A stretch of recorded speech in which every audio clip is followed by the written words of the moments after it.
संत बाबा जरनैल सिंह जी खालसा जी की शख्सियत बहुत ही उच्ची ते सुची सी। 1947 का जो देश की वंड हुई है, सब तो वध कुर्बानियां देश की आज़ादी के लिए सिख कौम ने कीतियां। 4 तरीक 1984 सवेरे 4:40 के उत्ते श्री अकाल तख्त साहब जी के तोपां दे टैंकां दे जो गोलियां दे नाल उन्होंने अंधाधुंध फायरिंग शुरू कर दी सी।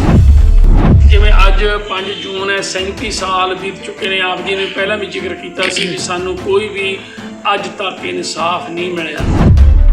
इन्ना तशद्दुद ते जुल्म होया, कोई बच्चा नहीं वेखिया, बजुर्ग नहीं वेखिया, बीबी नहीं वेखी, कोई नौजवान ने गोलियां नाल भुन सुटिया। ਤੁਸੀਂ देख रहे हो D5 चैनल पंजाबी। मैं गुरतेज सिंह थूही।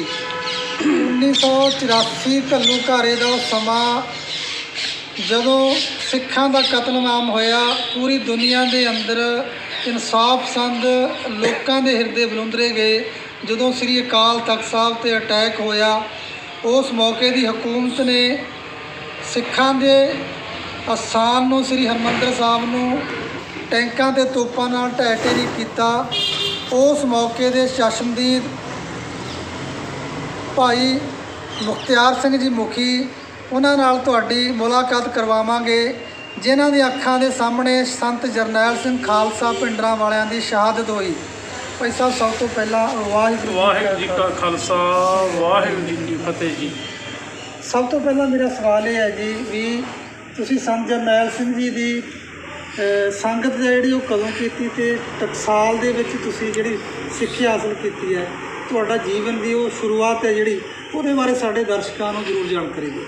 ਸਭ ਤੋਂ ਪਹਿਲਾਂ ਤਾਂ ਭਾਈ ਗੁਰਤੇਜ ਸਿੰਘ ਥੂਈ ਸਾਹਿਬ ਜੀ, ਆਪ ਜੀ ਦਾ ਬਹੁਤ ਬਹੁਤ ਧੰਨਵਾਦ, ਤੇ ਨਾਲ ਹੀ ਤੁਹਾਡੇ D5 ਪੰਜਾਬੀ ਚੈਨਲ ਦਾ ਧੰਨਵਾਦ, ਸਮੂਹ ਦਰਸ਼ਕਾਂ ਦਾ ਧੰਨਵਾਦ, ਜੋ ਅੱਜ ਤੁਸੀਂ ਵਿਸ਼ੇਸ਼ ਤੌਰ 'ਤੇ 1984 ਘੱਲੂਘਾਰੇ ਜੋ ਬੀਤੇ ਨੂੰ 37 ਸਾਲ ਹੋ ਗਏ ਨੇ। ਅੱਜ 5 ਜੂਨ ਹੈ। ਸੋ 1984 ਦੇ ਵਿੱਚ ਇਸ ਸਮੇਂ ਜੋ ਸ੍ਰੀ ਦਰਬਾਰ ਸਾਹਿਬ ਦੇ ਵਿੱਚ ਗੋਲਾਬਾਰੀ ਸ਼ੁਰੂ ਚੱਲ ਰਹੀ ਸੀ 4 ਤਰੀਕ ਤੋਂ ਹੀ। ਸੋ ਸਭ ਤੋਂ ਪਹਿਲਾਂ ਤਾਂ ਮੈਂ ਉਹਨਾਂ ਮਹਾਨ ਸ਼ਹੀਦਾਂ ਦੇ ਚਰਨਾਂ 'ਤੇ ਨਮਸਕਾਰ ਕਰਦਾ ਹਾਂ, ਜਿਨ੍ਹਾਂ ਨੇ ਆਪਣੀ ਸ਼ਹਾਦਤ ਦੇ ਕੇ ਜੋ ਗੁਰੂ ਸਾਹਿਬ ਸੱਚੇ ਪਾਤਸ਼ਾਹ ਜੀ ਦੇ ਪਵਿੱਤਰ ਸਥਾਨਾਂ ਦੀ ਆਦਰ ਸਤਿਕਾਰ ਨੂੰ ਮੁੱਖ ਰੱਖਦੇ ਹੋਏ ਆਪਣੀਆਂ ਸ਼ਹਾਦਤਾਂ ਦਿੱਤੀਆਂ।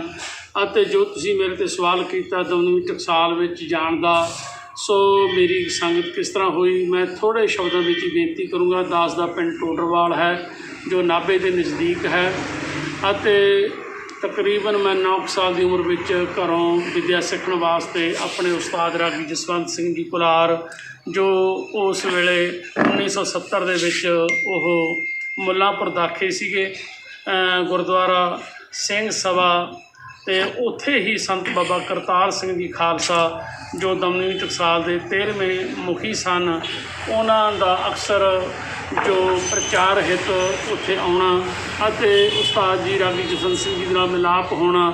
ਉਸ ਤੋਂ ਬਾਅਦ ਉੱਥੇ ਹੀ ਉਹਨਾਂ ਨੇ ਟਕਸਾਲ ਦੇ ਸਿੰਘ ਆਪਣੇ ਜੋ ਵਿਦਿਆਰਥੀ ਪੜ੍ਹਦੇ ਸੀ, ਭਾਈ ਮਾਨ ਸਿੰਘ, ਭਾਈ ਸਵਰਨ ਸਿੰਘ, ਭਾਈ ਅਮਰੀਕ ਸਿੰਘ, ਭਾਈ ਆਸਾ ਸਿੰਘ, ਭਾਈ ਗੁਲਜ਼ਾਰ ਸਿੰਘ, ਇਹ ਤਾਂ ਸਾਰੇ ਸਿੰਘ ਛੱਡੇ ਸੀ। ਅਤੇ ਉਹਨਾਂ ਨਾਲ ਹੀ ਦਾਸ ਨੇ ਫਿਰ ਕੁਝ ਸਮਾਂ ਮਸਤੂਆਣਾ ਸਾਹਿਬ ਸੰਗਤ ਕੀਤੀ, ਉੱਥੇ ਸੰਗੀਤ ਵਿਦਿਆਲੇ ਵਿੱਚ ਵਿੱਦਿਆ ਪੜ੍ਹੀ। ਉਸ ਤੋਂ ਬਾਅਦ 1975 ਦੇ ਕਰੀਬ ਜੋ ਰਾਗੀ ਜਸਵੰਤ ਸਿੰਘ ਜੀ ਕੁਲਾਰ ਜੀ ਨੂੰ ਜਿਹੜੇ ਦਮਦਮੀ ਟਕਸਾਲ ਦੇ ਮੁਖੀ ਸੀ ਉਸ ਵੇਲੇ ਸੰਤ ਕਰਤਾਰ ਸਿੰਘ ਜੀ, ਜਿਨ੍ਹਾਂ ਨੇ ਹੈੱਡਕੁਆਰਟਰ ਮਹਿਤਾ ਸਾਹਿਬ ਬਣਾਇਆ ਸੀਗਾ, ਹੈੱਡਕੁਆਰਟਰ ਦਮਦਮੀ ਟਕਸਾਲ ਦਾ, ਤਾਂ ਉਸ ਵੇਲੇ ਉਹਨਾਂ ਨੂੰ ਬੇਨਤੀ ਕਰਕੇ ਉਹ ਮਹਿਤੇ ਲੈ ਗਏ, ਅਤੇ ਦਾਸ ਵੀ ਉਹਨਾਂ ਦੇ ਨਾਲ ਹੀ 1975 ਵਿੱਚ ਦਮਦਮੀ ਟਕਸਾਲ ਵਿੱਚ ਸੰਤ ਬਾਬਾ ਕਰਤਾਰ ਸਿੰਘ ਜੀ ਖਾਲਸਾ, ਜੋ ਟਕਸਾਲ ਦੇ 13ਵੇਂ ਮੁਖੀ ਸਨ, ਉਸ ਵੇਲੇ ਸੰਤ ਬਾਬਾ ਜਰਨੈਲ ਸਿੰਘ ਜੀ ਵੀ ਵਿੱਦਿਆ ਪੜ੍ਹਦੇ ਹੁੰਦੇ ਸਨ, ਜੋ ਸਾਰੇ ਸਿੰਘ ਵਿੱਦਿਆ ਪੜ੍ਹਦੇ ਸੀਗੇ। ਇਸ ਤਰ੍ਹਾਂ ਮੇਰਾ ਟਕਸਾਲ ਦੇ ਵਿੱਚ ਜਾਣਾ ਹੋਇਆ 1975 ਦੇ ਵਿੱਚ ਜੀ। ਬਾਬਾ ਜੀ, ਸੰਗਤ ਨੂੰ ਇਹ ਦੱਸੋ ਵੀ ਸੰਤ ਜਰਨੈਲ ਸਿੰਘ ਜੀ ਨਾਲ ਆਪ ਜੀ ਦਾ ਮਿਲਾਪ, ਉਹਨਾਂ ਦੀ ਸ਼ਖਸੀਅਤ ਬਾਰੇ ਜ਼ਰੂਰ ਸਾਡੇ ਦਰਸ਼ਕਾਂ ਨੂੰ ਜਾਣਕਾਰੀ ਦਿਓ। ਕਿਹੋ ਜਿਹੀ ਸ਼ਖਸੀਅਤ ਸੀ ਉਹਨਾਂ ਦੀ? ਭਾਈ ਗੁਰਤੇਜ ਸਿੰਘ ਜੀ, ਸੰਤ ਬਾਬਾ ਜਰਨੈਲ ਸਿੰਘ ਜੀ ਖਾਲਸਾ ਜੀ ਦੀ ਸ਼ਖਸੀਅਤ ਬਹੁਤ ਹੀ ਉੱਚੀ ਤੇ ਸੁੱਚੀ ਸੀ। ਜਿਹੜਾ ਗੁਰੂ ਕੀ ਬਾਣੀ ਦੇ ਵਿੱਚ ਬਚਨ ਆਉਂਦਾ, ਸੂਰ ਵੀਰ ਬਚਨ ਕੇ ਬਲੀ ਕੌਲਾਂ ਬਪਰੀ ਸੰਤੀ ਛਲੀ। ਉਹਨਾਂ ਮਹਾਂਪੁਰਸ਼ਾਂ ਨੇ ਬਚਪਨ ਵਿੱਚ ਹੀ ਗੁਰਬਾਣੀ ਦੇ ਨਾਲ ਜੁੜ ਕਰਕੇ ਆਪਣੇ ਜੀਵਨ ਨੂੰ ਜੋੜਿਆ ਅਤੇ ਬਚਪਨ ਵਿੱਚ ਹੀ ਬਹੁਤ ਹੀ ਬੰਦਗੀ ਵਾਲੀ ਰੂਹ ਉਹ ਮਹਾਂਪੁਰਸ਼ ਸੰਤ ਬਾਬਾ ਗੁਰਬਚਨ ਸਿੰਘ ਜੀ ਖਾਲਸਾ ਜੋ ਦਮਨੀ ਟਕਸਾਲ ਦੇ 12ਵੇਂ ਮੁਖੀ ਸੀ, ਉਹਨਾਂ ਦੀ ਸੰਗਤ ਕਰਕੇ ਅਤੇ ਉਸ ਤੋਂ ਬਾਅਦ ਸੰਤ ਬਾਬਾ ਕਰਤਾਰ ਸਿੰਘ ਜੀ ਨਾਲ ਬਹੁਤ ਪ੍ਰੇਮ ਪਿਆਰ, ਜਥੇ ਸੰਗਤ ਵਿੱਚ ਰਹਿਣਾ ਵਿਚਰਨਾ ਅਤੇ ਸਾਰਾ ਹੀ ਜਥਾ ਉਹਨਾਂ ਦਾ ਜਦੋਂ ਉਹ ਟਕਸਾਲ ਦੇ ਵਿੱਚ ਵਿਦਿਆਰਥੀ ਤੌਰ 'ਤੇ ਵਿਚਰਦੇ ਸੀ ਉਹਨਾਂ ਦਾ ਬਹੁਤ ਸਤਿਕਾਰ ਸੀ, ਕਿਉਂਕਿ ਉਹ ਨਾਮ ਅਭਿਆਸੀ ਸਨ। ਗੁਰੂ ਸਾਹਿਬ ਸੱਚੇ ਪਾਤਸ਼ਾਹ ਜੀ ਦੇ ਪਵਿੱਤਰ ਨਾਮ ਨੂੰ ਜੋ ਜਪਦਾ ਹੈ, ਮਹਾਰਾਜ ਦੇ ਬਚਨ ਨੇ, ਜਿਸ ਨੀਚ ਕੋ ਕੋਈ ਨਾ ਜਾਣੈ ਨਾਮ ਜਪਤ ਉਹ ਚਹੁ ਕੁੰਟ ਮਾਨੈ। ਜੋ ਪਰਮੇਸ਼ਰ ਵਾਹਿਗੁਰੂ ਦੇ ਨਾਮ ਨਾਲ ਜੁੜਦਾ ਹੈ, ਕੋਈ ਵੀ ਮਾਈ ਪਾਈ ਉਹਦਾ ਸਤਿਕਾਰ ਇੱਥੇ ਵੀ ਸੰਸਾਰ ਵਿੱਚ ਹੁੰਦਾ ਹੈ ਅਤੇ ਪਰਲੋਕ ਵਿੱਚ ਵੀ ਉਸ ਅਕਾਲ ਪੁਰਖ ਦਰਗਾਹ ਵਿੱਚ ਵੀ ਉਹਨਾਂ ਦਾ ਮੁਖ ਉਜਲਾ ਹੁੰਦਾ ਹੈ। ਚੱਲਿਆ ਜਨਮ ਸਵਾਰ ਵਾਜਾ ਵਾਇਸੀ ਵਾਲਾ ਜੀਵਨ ਉਹਨਾਂ ਦਾ ਬਣਦਾ ਹੈ। ਸੰਤ ਬਾਬਾ ਜਰਨੈਲ ਸਿੰਘ ਦੀ ਸ਼ਖਸੀਅਤ ਬਚਪਨ ਤੋਂ ਹੀ, ਜਦੋਂ ਤੋਂ ਉਹਨਾਂ ਨੇ ਦਮਨੀ ਟਕਸਾਲ ਦੇ ਨਾਲ ਸੰਗਤ ਸ਼ੁਰੂ ਕੀਤੀ, ਬਚਪਨ ਵਿੱਚ ਉਹਨਾਂ ਦੇ ਸਤਿਕਾਰਯੋਗ ਪਿਤਾ ਸਰਦਾਰ ਜੋਗਿੰਦਰ ਸਿੰਘ ਜੀ ਰੋਡੇ ਜੋ ਉਹਨਾਂ ਦਾ ਨਗਰ ਸੀਗਾ, ਅਕਸਰ ਹੀ ਹਰ ਸਾਲ ਜਥਾ ਉੱਥੇ ਜਾਇਆ ਕਰਦਾ ਸੀ। ਤਾਂ ਉਸ ਵੇਲੇ ਸੰਤ ਬਾਬਾ ਜਰਨੈਲ ਸਿੰਘ ਜੀ ਨੇ ਛੋਟੀ ਉਮਰ ਵਿੱਚ ਹੀ ਗੁਰੂ ਕੇ ਖੰਡੇ ਬਾਟੇ ਦਾ ਅੰਮ੍ਰਿਤ ਛਕਿਆ ਅਤੇ ਫਿਰ ਗੁਰਬਾਣੀ ਦੇ ਨਾਲ ਜੁੜੇ, ਨਿਤਨੇਮੀ ਬਣੇ ਅਤੇ ਕੁਝ ਸਮਾਂ ਫਿਰ ਉਹ ਟਕਸਾਲ ਵਿੱਚ ਸੰਤ ਬਾਬਾ ਗੁਰਬਚਨ ਸਿੰਘ ਜੀ ਖਾਲਸਾ ਜੀ ਦੇ ਕੋਲ ਆ ਕੇ ਵਿੱਦਿਆ ਪ੍ਰਾਪਤ ਕੀਤੀ। ਫਿਰ ਉਹ ਨਿਰੰਤਰ ਪਿੰਡ ਵੀ ਜਾਂਦੇ ਰਹੇ, ਕੰਮਕਾਰ ਵੀ ਕਰਦੇ ਰਹੇ ਅਤੇ ਟਕਸਾਲ ਵਿੱਚ ਵੀ ਆਉਂਦੇ ਰਹੇ। ਉਹਨਾਂ ਦੀ ਸ਼ਖਸੀਅਤ, ਉਹਨਾਂ ਦਾ ਸਤਿਕਾਰ, ਉਹਨਾਂ ਦਾ ਪਿਆਰ ਸਾਰੇ ਜਥੇ ਸੰਗਤ ਵਿੱਚ ਵੀ ਹੀ ਨਹੀਂ, ਸਮੁੱਚੀ ਸੰਗਤ ਵਿੱਚ ਜਿਹੜੀ ਨਾਲ ਸੰਗਤ ਸੀਗੀ ਗੁਰੂ ਨਾਨਕ ਲੇਵਾ ਗੁਰਸਿੱਖ ਮਾਈ ਭਾਈ ਟਕਸਾਲ ਦੇ ਨਾਲ ਸੰਬੰਧਿਤ ਸੀ, ਉਹਨਾਂ ਵਿੱਚ ਉਹਨਾਂ ਦਾ ਬਹੁਤ ਸਤਿਕਾਰ ਅਤੇ ਪਿਆਰ ਸੀ। ਹਮੇਸ਼ਾ ਉਹਨਾਂ ਨੂੰ ਉਹ ਸਤਿਕਾਰ ਦਿੰਦੇ ਸਨ ਜੀ। ਬਾਬਾ ਜੀ, ਤੇ ਇਹ ਦੱਸੋ ਵੀ ਜਿਹੜੇ ਹਾਲਾਤ ਪੈਦਾ ਹੋਏ, ਅਕਾਲ ਤਖਤ ਸਾਹਿਬ 'ਤੇ ਅਟੈਕ ਹੋਇਆ, ਸਿੱਖਾਂ ਦਾ ਕਤਲ, ਇਹ ਹਾਲਾਤ ਪੈਦਾ ਕਿਉਂ ਹੋਏ? ਇਹਦੇ ਪਿੱਛੇ ਕੀ ਕਾਰਨ ਰਹੇ? ਨਿਰੰਕਾਰੀ ਕਾਰਨ ਵੀ ਹੋਇਆ ਜਾਂ ਹੋਰ ਕਿਹੜੇ ਕਾਰਨ ਰਹੇ?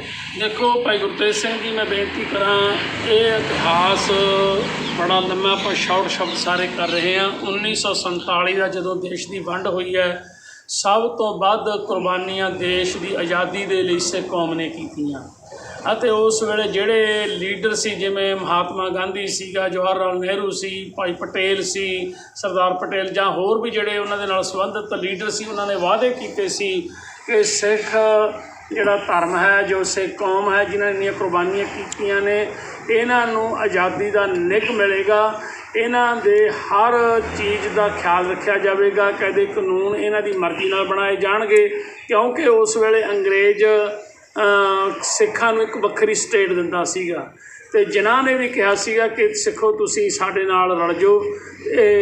ਪਰ ਲੇਕਿਨ ਉਸ ਵੇਲੇ ਜਿਹੜੇ ਲੀਡਰ ਸਨ, ਜਿਵੇਂ ਮਾਸਟਰ ਤਾਰਾ ਸਿੰਘ, ਭਾਈ ਬਲਦੇਵ ਸਿੰਘ, ਇਹ ਤਾਦਕ ਸਾਰਿਆਂ ਨੇ ਰਾਏ ਕਰਕੇ ਇਹਨਾਂ ਨੇ ਭਾਰਤ ਨਾਲ ਹੀ ਰਹਿਣ ਦਾ ਵਾਅਦਾ ਕੀਤਾ, ਕਿਉਂਕਿ ਇਹਨਾਂ ਲੀਡਰਾਂ ਨੇ ਵਾਅਦੇ ਕੀਤੇ ਸੀਗੇ। ਲੇਕਿਨ ਉਹਨਾਂ ਵਾਅਦਿਆਂ ਨੂੰ ਜਦੋਂ ਇਹ ਸਾਰੇ ਮਤਲਬ ਕਿ ਆਜ਼ਾਦ ਹੋ ਗਿਆ 1947 ਤੋਂ ਬਾਅਦ ਦੇਸ਼, ਤਾਂ ਸਭ ਤੋਂ ਪਹਿਲਾ ਤੋਹਫਾ ਦਿੱਤਾ ਇਹਨਾਂ ਨੇ, ਜਿਹੜਾ ਭਾਵ ਸਿੱਖਾਂ ਨੂੰ ਕਿ ਜਰੈਮ ਪੇਸ਼ਾ ਕੌਮ ਦਾ ਖਿਤਾਬ ਦਿੱਤਾ ਗਿਆ ਕਿ ਇਹ ਜਰੈਮ ਪੇਸ਼ਾ ਕੌਮ ਹੈ। ਸਿੱਖ ਜਿਹੜੇ ਨੇ, ਭਾਵ ਇਹ ਲੁਟੇਰੇ ਆਦਿਕ ਭਾਵਨਾ ਦੀ ਐਸੀ ਦਿਸ਼ਾ ਸੀਗੀ ਜਿਸ ਨੂੰ ਸਰਦਾਰ ਕਪੂਰ ਸਿੰਘ ਜੀ ਨੇ ਜੋ ਸਾਚੀ ਸਾਖੀ ਵਿੱਚ ਬਹੁਤ ਬਿਆਨ ਲਿਖਿਆ ਹੈ, ਹੋਰ ਵੀ ਉਹਨਾਂ ਨੇ ਕਿਤਾਬਾਂ ਵਿੱਚ ਬਿਆਨ ਕੀਤਾ ਹੈ। ਅਤੇ ਅਕਸਰ ਇਹ 1947 ਤੋਂ ਹੀ ਜੋ ਵਾਅਦੇ ਕੀਤੇ ਸੀਗੇ ਉਹ ਸਾਰੇ ਇਹ ਕੁਝ ਸਮੇਂ ਬਾਅਦ ਹੀ ਮੁੱਕਰ ਗਏ। ਸੰਵਿਧਾਨ ਦੇ ਉੱਤੇ ਵੀ ਸਰਦਾਰ ਭੁਪਿੰਦਰ ਸਿੰਘ ਜੀ ਨੇ ਅਤੇ ਉਹਨਾਂ ਦੇ ਨਾਲ ਜਿਹੜੇ ਭਾਈ ਸਾਥੀ ਹੋਰ ਸਨ, ਉਹਨਾਂ ਨੇ ਸਾਈਨ ਨਹੀਂ ਕੀਤੇ ਕਿ ਸਾਨੂੰ ਇਹ ਹਿੰਦੁਸਤਾਨ ਦਾ ਜੋ ਭਾਰਤ ਦਾ ਸੰਵਿਧਾਨ ਹੈ ਸਿੱਖਾਂ ਨਾਲ ਘਾਤਕ ਹੋ ਰਿਹਾ ਹੈ, ਸਾਨੂੰ ਇਹ ਪ੍ਰਮਾਣ ਨਹੀਂ। ਇਹ ਲੜਾਈ 1947 ਤੋਂ ਸ਼ੁਰੂ ਸੀਗੀ, ਹੌਲੀ ਹੌਲੀ ਇਹ ਮਤਲਬ ਕਿ ਪੜਾਅ ਦਰ ਪੜਾਅ ਹੁੰਦੀ ਗਈ। ਹਿੰਦੁਸਤਾਨ ਭਾਰਤ ਜਦੋਂ ਆਜ਼ਾਦ ਹੋਇਆ, ਜਿਹੜੇ ਬੋਲੀ ਦੇ ਆਧਾਰ 'ਤੇ ਸੂਬੇ ਬਣੇ ਅਤੇ ਲੇਕਿਨ ਜਦੋਂ ਪੰਜਾਬ ਦੀ ਵਾਰੀ ਆਈ, ਪੰਜਾਬੀ ਦੇ ਨਾਂ 'ਤੇ ਸੂਬਾ ਬਣਾਉਣ ਦਾ ਇਹਨਾਂ ਨੇ ਪ੍ਰਸਤਾਵ ਰੱਖਿਆ, ਉਹਦੀ ਵੀ ਇਹਨਾਂ ਨੇ ਵਿਰੋਧਤਾ ਕੀਤੀ। ਪਰ ਮਾਸਟਰ ਆਪਣਾ ਸੰਤ ਫਤਿਹ ਸਿੰਘ ਜੀ, ਸੰਤ ਚੰਨਣ ਸਿੰਘ ਜੀ, ਇਹਨਾਂ ਨੇ ਮਰਨ ਵਰਤ ਰੱਖਿਆ ਕਿ ਸਾਡਾ ਜਿੰਨਾ ਚਿਰ ਪੰਜਾਬੀ ਸੂਬਾ ਨਹੀਂ ਬਣਦਾ ਅਸੀਂ ਆਪਣਾ ਮਰਨ ਵਰਤ ਰੱਖਦੇ ਹਾਂ, ਅਸੀਂ ਕੁਰਬਾਨ ਹੋਵਾਂਗੇ। ਲੇਕਿਨ ਜੇ ਪੰਜਾਬੀ ਸੂਬਾ ਸਮੇਂ ਦੀ ਸੈਂਟਰ ਸਰਕਾਰ ਨੇ ਦਿੱਤਾ ਤਾਂ ਉਹ ਵੀ ਲੰਗੜਾ ਇਹਦੇ ਵਿੱਚੋਂ 2 ਸਟੇਟਾਂ ਹੋਰ ਬਣਾ ਦਿੱਤੀਆਂ, ਜਿਹਦੀ ਇੱਕ ਹਰਿਆਣਾ, ਇੱਕ ਹਿਮਾਚਲ। ਅਤੇ ਇਹ ਪੰਜਾਬ ਮਹਾਂ ਪੰਜਾਬ ਦੇ ਵਿੱਚੋਂ, ਜਦ ਕਿ ਸਿੱਖਾਂ ਦੇ ਨਾਲ ਬੇਇਨਸਾਫੀ 1947 ਤੋਂ ਬਾਅਦ ਕੀਤੇ ਵਾਅਦੇ ਜਿਹੜੇ ਸੀਗੇ ਉਹ ਥਾਂ ਥਾਂ 'ਤੇ ਮੁੱਕਰਦੇ ਆਏ, ਜਿਹਦਾ ਅੱਜ ਵੀ ਪਛਤਾਪ ਹੋ ਰਿਹਾ। ਮਤਲਬ ਕਿ ਜਿਹੜੀ ਵਿਚਾਰਧਾਰਾ ਹੈ ਉਸ ਗੱਲ ਨੂੰ ਲੈ ਕੇ ਮਤਲਬ ਕਿ ਜਿਹੜੀ ਸਿੱਖ ਕੌਮ ਦੇ ਨਾਲ ਬਹੁਤ ਵੱਡੇ ਮਤਲਬ ਕਿ ਇਹਨਾਂ ਨੇ ਜੋ ਵਾਅਦੇ ਕੀਤੇ ਸਨ ਉਹਨਾਂ ਤੋਂ ਮੁਨਕਰ ਕੀਤੇ ਹੈ ਅਤੇ ਉਹ ਲੜਾਈ ਤੁਰੀ ਆ ਰਹੀ ਹੈ। ਬਾਬਾ ਜੀ, ਜੋ ਜੂਨ ਦਾ ਪਹਿਲਾ ਹਫ਼ਤਾ ਜਦੋਂ ਹਾਲਾਤ ਖਰਾਬ ਹੋਏ, ਮਤਲਬ ਸੰਤ ਜਰਨੈਲ ਸਿੰਘ ਅਤੇ ਹੋਰ ਜਿਹੜੇ ਸਿੱਖ ਸੀਗੇ, ਜਦੋਂ ਫੌਜ ਨੇ ਆ ਕੇ ਆਲੇ ਦੁਆਲੇ ਮਤਲਬ ਅਕਾਲ ਤਖ਼ਤ ਸਾਹਿਬ ਨੂੰ ਘੇਰਿਆ, ਉਹਨਾਂ ਦਿਨਾਂ ਦੀ ਮਤਲਬ ਸ਼ੁਰੂਆਤ ਹੈ ਜਿਹੜੀ, ਉਹ ਦਿਨਾਂ ਦੀ ਘਟਨਾ ਜਿਹੜੀ ਉਹ ਸਾਂਝੀ ਕਰੋ। ਮੈਂ ਬੇਨਤੀ ਕਰਾਂ ਆਪ ਜੀ ਨੂੰ ਕਿ ਇਹ ਜਿਹੜਾ ਭਾਣਾ ਵਾਪਰਿਆ, ਕਿਉਂਕਿ ਜਿੱਥੇ ਸਰਕਾਰ ਨੇ ਸਿੱਖਾਂ ਦੇ ਨਾਲ ਹਰ ਵਿਤਕਰਾ ਕੀਤਾ, ਉੱਥੇ ਨਾਲ ਨਾਲ ਇਹਨੂੰ ਪਾਟੋ ਧਾੜ ਦਾ ਵੀ ਕਰਨ ਦਾ ਯਤਨ ਕੀਤਾ। ਇਹਨਾਂ ਨੂੰ ਮਤਲਬ ਕਿ ਖੱਜਲ ਖੁਆਰ ਕਰਨ ਦੇ ਲਈ, ਇਹਨਾਂ ਦੇ ਵਿੱਚ ਆਪਸ ਵਿੱਚ ਹੀ ਪਾਟੋ ਧਾੜ ਕਰਨ ਦੇ ਲਈ ਦੇਹਧਾਰੀ ਡੰਬ ਗੁਰੂ ਜਿਹੜਾ ਸਿੱਖ ਹਮੇਸ਼ਾ ਉਹਦੀ ਵਿਰੋਧਤਾ ਕਰਦੇ ਆਏ ਨੇ। 1978 ਦੇ ਵਿੱਚ ਜਿਹੜਾ ਸੀ ਨਿਰੰਕਾਰੀ, ਜਿਹਨੂੰ ਨਿਰੰਕਾਰੀ ਕਹਿੰਦੇ ਨੇ ਸਿੱਖ, ਗੁਰਬਚਨ ਸਿੰਘ, ਉਹ ਦਿੱਲੀ ਤੋਂ ਆਪਣਾ ਅੰਮ੍ਰਿਤਸਰ ਆਇਆ। ਉਹਨੇ ਕਿਹਾ ਸੀ ਗੁਰੂ ਗੋਬਿੰਦ ਸਿੰਘ ਸਾਹਿਬ ਜੀ ਨੇ 5 ਪਿਆਰੇ ਵਿਸਾਖੀ ਵਾਲੇ ਦਿਨ ਸਾਜੇ ਸੀ ਅਨੰਦਪੁਰ ਸਾਹਿਬ ਦੀ ਧਰਤੀ 'ਤੇ, ਅਸੀਂ 7 ਸਿਤਾਰੇ ਸਾਜਾਂਗੇ ਆਪਣਾ ਅੰਮ੍ਰਿਤਸਰ ਸਾਹਿਬ ਦੀ ਧਰਤੀ 'ਤੇ। ਉਹਦੀ ਵਿਰੋਧਤਾ ਕੀਤੀ ਸੰਤ ਬਾਬਾ ਜਰਨੈਲ ਸਿੰਘ ਜੀ ਨੇ ਅਤੇ ਹੋਰ ਜਥੇਬੰਦੀਆਂ ਨੇ। ਅਖੰਡ ਕੀਰਤਨੀ ਜਥੇਦਾਰ ਸਿੰਘ ਸੀਗੇ। ਇਸੇ ਤਰ੍ਹਾਂ ਉਸ ਵੇਲੇ ਜਿਹੜੇ ਸਰਦਾਰ ਪ੍ਰਕਾਸ਼ ਸਿੰਘ ਬਾਦਲ ਮੁੱਖ ਮੰਤਰੀ ਸੀ ਪੰਜਾਬ ਦੇ, ਇਸੇ ਤਰ੍ਹਾਂ ਸਰਦਾਰ ਜਥੇਦਾਰ ਜੀਵਨ ਸਿੰਘ ਉਮਰਾ ਨੰਗਲ ਉਦੋਂ ਮਾਲ ਮੰਤਰੀ ਸੀ। ਉਹ ਉਸ ਦਿਨ ਵੀ ਵਿਸਾਖੀ ਵਾਲੇ ਦਿਨ 13 ਅਪ੍ਰੈਲ 1978 ਨੂੰ ਜਿਹੜਾ ਮੰਜੀ ਸਾਹਿਬ ਹਾਲ ਹੈ ਉੱਥੇ ਸੀਗੇ। ਲੇਕਿਨ ਮਹਾਂਪੁਰਖਾਂ ਨੇ ਕਿਹਾ, ਸੰਤ ਬਾਬਾ ਜਰਨੈਲ ਸਿੰਘ ਜੀ ਨੇ ਵੀ, ਜਥੇਦਾਰ ਸਾਹਿਬ ਆਪਣਾ ਉਮਰਾ ਨੰਗਲ ਸਾਹਿਬ, ਤੁਸੀਂ ਉਹਨਾਂ ਨੂੰ ਰੋਕੋ ਤਾਂ ਕਿ ਉਹ ਗੁਰੂ ਸਾਹਿਬ ਦੀ ਸ਼ਾਨ ਦੇ ਖਿਲਾਫ ਬੋਲ ਰਹੇ ਨੇ। ਉਹਨੇ ਕੋਰਾ ਜਵਾਬ ਦਿੱਤਾ, ਕਹਿਣ ਲੱਗਾ ਜੀ ਉਹਨਾਂ ਨੇ ਪਰਮਿਸ਼ਨ ਲਈ ਆ, ਮੈਂ ਇਹਦੇ ਬਾਰੇ ਕੁਛ ਨਹੀਂ ਕਰ ਸਕਦਾ ਅਤੇ ਮੈਂ ਤਾਂ ਮਾਲ ਮੰਤਰੀ ਹਾਂ, ਮੇਰੇ ਕੋਲ ਕਾਨੂੰ ਕੋ ਪਟਵਾਰੀ ਜੇ ਤਹਿਸੀਲਦਾਰ ਦੀ ਚੇਂਜ ਕਰਵਾਉਣਾ ਬਦਲਾਉਣਾ ਉਹ ਮੈਂ ਕਰ ਸਕਦਾ ਹੀ ਨਹੀਂ, ਮੈਂ ਕਰ ਸਕਦਾ। ਇਹ ਇੱਕ ਨੀਂਹ ਰੱਖੀ ਗਈ ਉਸ ਵੇਲੇ ਉੱਥੇ। ਉਹਦਾ ਪ੍ਰੋਟੈਸਟ ਕਰਨ ਵਾਸਤੇ, ਫਿਰ ਉਹਨੂੰ ਰੋਕਣ ਵਾਸਤੇ, ਮੈਂ ਵੀ ਉਹ ਛੋਟੀ ਉਮਰ ਵਿੱਚ ਸੀ ਉਸ ਵੇਲੇ, 17-18 ਸਾਲ ਦੀ ਮੇਰੀ ਉਮਰ ਸੀਗੀ ਉਸ ਵੇਲੇ, 17 ਸਾਲ ਦੀ। ਉਸ ਵੇਲੇ ਮੈਂ ਟਕਸਾਲ ਦੇ ਵਿੱਚ ਸੀਗੇ। ਅਸੀਂ ਕੁਝ ਸਿੰਘ ਬੀਬੀਆਂ, ਕੁਝ ਬੱਚੇ, ਕੁਝ ਨੌਜਵਾਨ ਸਿੰਘ ਬਜ਼ੁਰਗ, ਮਤਲਬ ਕਿ ਜੋ ਮਹਾਂਪੁਰਖਾਂ ਨੇ ਡਿਊਟੀ ਲਾਈ ਸੀਗੀ, ਭਾਈ ਫੌਜਾ ਸਿੰਘ ਜੀ ਅਖੰਡ ਕੀਰਤਨੀ ਜਥੇ ਦੇ ਸੀਗੇ, ਭਾਈ ਰਣਵੀਰ ਸਿੰਘ ਜੀ ਫੌਜੀ ਦਮਨਵੀ ਟਕਸਾਲ ਦੇ ਸੀਗੇ। ਇਹਨਾਂ ਦੀ ਅਗਵਾਈ ਵਿੱਚ ਜਦੋਂ ਉਹਨਾਂ ਨੂੰ ਰੋਕਣ ਵਾਸਤੇ ਗਏ, ਅੱਗੋਂ ਉਹਨਾਂ ਨੇ ਫੁੱਲ ਤਿਆਰੀ ਕੀਤੀ ਸੀ। ਉਹਨਾਂ ਨੇ ਜੋ ਕਾਂਡ ਵਰਤਿਆ ਉੱਥੇ, ਉਹਨਾਂ ਨੇ ਜੋ ਮਤਲਬ ਕਿ ਸਿੰਘਾਂ 'ਤੇ ਹਮਲਾ ਕੀਤਾ, ਗੋਲੀਆਂ ਦੇ ਨਾਲ ਤਸ਼ੱਦਦ ਕੀਤਾ, ਜੁਰਮ ਡਾਂਗਾਂ ਦੇ ਨਾਲ ਪੰਜਾਬ ਦੀਆਂ ਬੋਤਲਾਂ ਸਿੱਟੀਆਂ ਅਤੇ 13 ਸਿੰਘ ਸ਼ਹੀਦ ਹੋ ਗਏ, 78 ਤੋਂ ਵੱਧ ਫੱਟੜ ਹੋ ਗਏ। ਇਹ ਕੁਛ ਕਾਰਨ ਬਣਿਆ। ਉਸ ਤੋਂ ਬਾਅਦ ਉਹਦੀ ਲੜਾਈ ਲੜਦੇ ਰਹੇ ਮਹਾਂਪੁਰਖ, ਉਹਦੇ ਵਾਸਤੇ ਮਤਲਬ ਕਿ ਕਹਿੰਦੇ ਰਹੇ ਸਰਕਾਰ ਨੂੰ ਵੀ, ਸੈਂਟਰ ਨੂੰ ਵੀ ਸਾਨੂੰ ਇਨਸਾਫ ਮਿਲਣਾ ਚਾਹੀਦਾ। ਉਹਦਾ ਇਨਸਾਫ ਤੱਕ ਕੀ ਮਿਲਣਾ ਸੀ। ਨਿਰੰਕਾਰੀ ਦਾ ਜਿਹੜਾ ਮੁਕੱਦਮਾ ਪੰਜਾਬ ਤੋਂ ਬਦਲ ਕੇ ਹਰਿਆਣੇ ਵਿੱਚ ਲੈ ਗਏ, ਕਰਨਾਲ ਵਿੱਚ ਲਿਜਾ ਕੇ ਉਸ ਨੂੰ ਫਿਰ ਉਹਨਾਂ ਨੇ ਬਾਅਦ ਬਰੀ ਕਰ ਦਿੱਤਾ। ਫਿਰ ਸੰਤ ਬਾਬਾ ਜਰਨੈਲ ਸਿੰਘ ਜੀ ਨੇ ਇੱਕ ਵਚਨ ਕਹੇ ਸੀ ਕਿ ਤੁਸੀਂ ਆਮ ਟੇਪਾਂ ਵਿੱਚ ਆਡੀਓ ਵੀਡੀਓ ਰਾਹੀਂ ਸੁਣਦੇ ਹੋ ਵੀ ਆਪਣ ਹੱਥੀਂ ਆਪਣਾ ਆਪੇ ਹੀ ਕਾ ਸਵਾਰੀ। ਹੁਣ ਸਿੰਘ ਆਪਣਾ ਜਿਹੜਾ ਉਹਨਾਂ ਨੇ ਸਾਡੇ 'ਤੇ ਭਾਜੀ ਚਾੜੀ ਉਹ ਮੋੜ ਦੇਣੇ ਸਿੰਘ। ਸੋ ਫਿਰ ਨਿਰੰਕਾਰੀ ਦੇ ਮਰਨ ਤੋਂ ਬਾਅਦ ਜੋ ਸਿੰਘਾਂ 'ਤੇ ਤਸ਼ੱਦਦ ਹੁੰਦਾ ਗਿਆ, ਉਹਨਾਂ ਨੂੰ ਸਮੇਂ ਦੀ ਸਰਕਾਰ ਗ੍ਰਿਫਤਾਰ ਕਰਦੀ ਰਹੀ। ਉਸ ਕੜੀ ਦੇ ਵਿੱਚ ਭਾਈ ਅਮਰੀਕ ਸਿੰਘ ਅਤੇ ਜਰਨਲ ਬਾਬਾ ਠਾਰਾ ਸਿੰਘ ਜੀ ਉਹਨਾਂ ਸਿੰਘਾਂ ਦੀ ਪੈਰਵਾਈ ਕਰਦੇ ਕਰਦੇ ਜਦੋਂ ਅੰਮ੍ਰਿਤਸਰ ਸਾਹਿਬ ਪਹੁੰਚੇ, 19 ਜੁਲਾਈ 1982 ਦਾ ਸਮਾਂ ਆ ਗਿਆ ਸੀਗਾ। ਉਦੋਂ ਪਹਿਲਾਂ ਲਾਲਾ ਕਤਲਕਾਂਡ ਵੀ ਹੋਇਆ, ਜੋ 9 ਸਤੰਬਰ ਨੂੰ 12 ਸਤੰਬਰ ਨੂੰ ਸੰਤ ਬਾਬਾ ਜਰਨੈਲ ਸਿੰਘ ਦੇ ਵਾਰੰਟ ਜਾਰੀ ਕੀਤੇ ਗਏ। ਉਸ ਤੋਂ ਬਾਅਦ 20 ਸਤੰਬਰ ਨੂੰ ਸੰਤਾਂ ਦੀ ਗ੍ਰਿਫਤਾਰੀ ਹੋਈ। 25 ਦਿਨਾਂ ਬਾਅਦ ਸੰਤਾਂ ਨੂੰ ਰਿਹਾ ਕੀਤਾ ਗਿਆ ਕਿ ਇਹ ਬਾਇਜ਼ਤ ਰਿਹਾ ਕੀਤੇ ਗਏ ਨੇ, ਕੋਈ ਇਹਨਾਂ 'ਤੇ ਦੋਸ਼ ਨਹੀਂ ਹੈ। ਪਰ ਲੇਕਿਨ ਇਹ ਸਿਲਸਿਲਾ ਸਾਰਾ ਚੱਲਦਾ ਰਿਹਾ ਅਤੇ ਜਿਹੜੇ ਸਿੰਘ ਅੰਦਰ ਜੇਲ੍ਹਾਂ ਵਿੱਚ ਸੀ ਉਹਨਾਂ ਦੀ ਪੈਰਵਾਈ ਕਰਨ ਵਾਸਤੇ ਭਾਈ ਅਮਰੀਕ ਸਿੰਘ ਜੀ, ਬਾਬਾ ਠਾਰਾ ਸਿੰਘ ਜੀ ਜੋ ਦਮਦਮੀ ਟਕਸਾਲ ਦੇ ਹੈੱਡਕੁਆਟਰ ਮਹਿਤੇ ਦੇ ਜਥੇਦਾਰ ਸੀ, ਉਹ ਅੰਮ੍ਰਿਤਸਰ ਸਾਹਿਬ ਗਏ ਤਾਂ ਉਹਨਾਂ ਨੂੰ ਵੀ ਸਰਕਾਰ ਨੇ ਉੱਥੇ ਗ੍ਰਿਫਤਾਰ ਕਰ ਲਿਆ।